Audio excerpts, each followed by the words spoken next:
So here's how you can cash out all the rewards that you have won on Temu. It's actually quite easy and simple to do, but you want to make sure that you watch this full video so you don't miss out on any critical steps. So the very first thing that we need to do is go ahead and open our Temu app. And then once you're in the home page, go ahead and click on the U button on the bottom.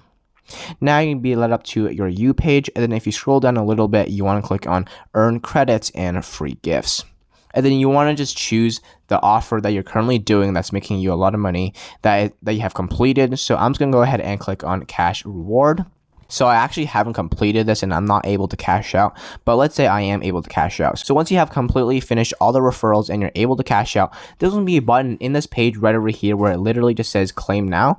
So as you can see, at the very top, it says $26 to go to claim 100. If you go ahead and click on the $20 cash to PayPal icon, it's going to say get it. But in this case, if you have already finished referring other friends and you're able to cash out, there's going to be just a button that says cash out. Go ahead and click on that, and then you're going to be able to cash out the PayPal money that you have got once you have finished referring all the people. So first and foremost, you have to make sure that you actually referred enough people, or otherwise you're not able to cash out the money into your PayPal account.